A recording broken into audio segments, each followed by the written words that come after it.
حضرت مولا علی رضی اللہ تعالیٰ عنہ کی زرہ گم ہو گئی. کافی دیر گزر گئی تو ایک یہودی کے پاس وہ زرہ آپ کو نظر آئی.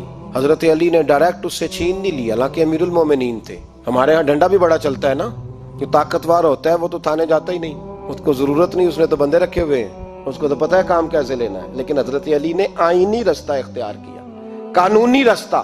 قاضی صاحب کی عدالت میں مقدمہ کیا کہ فلاں یہودی کے پاس میری زرہ ہے اور وہ چوری ہو گئی تھی، گر گئی تھی، گم گئی تھی، مجھے دلائی جائے. خود مولا علی نے حضرت قاضی شریح کو قاضی بنایا، چیف جسٹس بنایا، اپنے ہاتھوں سے تعیناتی کی. امیر المومنین بھی کٹہرے میں. قاضی صاحب کہنے لگے اس سے کہ زرہ تیری ہے؟ اس نے کہا جی میرے پاس ہے تو میری ہے.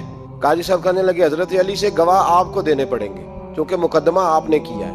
اگرچہ وہ امیر المومنین ہے، گواہ امیر المومنین آپ نے دینے ہیں کیونکہ مقدمہ آپ نے دائر کیا ہے. تو حضرت علی کہنے لگے میرا بیٹا حسن گواہی دے گا کہ میری ہے، اور میرا غلام کمبر گواہی دے گا.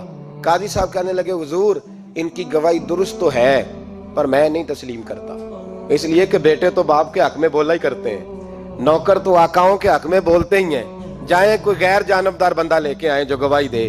تو حضرت علی خاموش ہو گئے، کہنے لگے ابھی میرے پاس ایسا کوئی گواہ نہیں. قاضی صاحب کہنے لگے چلیں پھر آپ یہودی کو راضی کریں، آپ نے کیوں بلا وجہ گھسیٹا عدالت میں، راضی کریں، انصاف کا تقاضا ہے. تو حضرت علی قریب گئے، کہنے لگے بھیا ناراض نہ ہونا، زرہ تو میری ہے، ناراض نہ ہونا، میں نے غلط مقدمہ نہیں کیا. وہ علیحدہ بات ہے کہ میرے پاس گواہ نہیں تو میں کوئی بے انصافی نہیں کر سکتا، تو میرے ساتھ چل تجھے کھجوروں کا حلوہ کھلاتا ہوں تاکہ تو راضی ہو جائے. وہ یہودی کہنے لگا میں نے قاضی صاحب کا انصاف دیکھا اور جناب علی کا انصاف کے لیے کھڑا ہونے دیکھا تو میں مولا علی کے قدموں میں بیٹھ گیا. میں نے کہا علی جب تیری یہ شان ہے تو محمد عربی کا کیا مقام ہوگا. میں نے کلمہ پڑھنا شروع کر دیا. دیکھیں نا تقاضا پورا کیا ہے حضرت علی نے.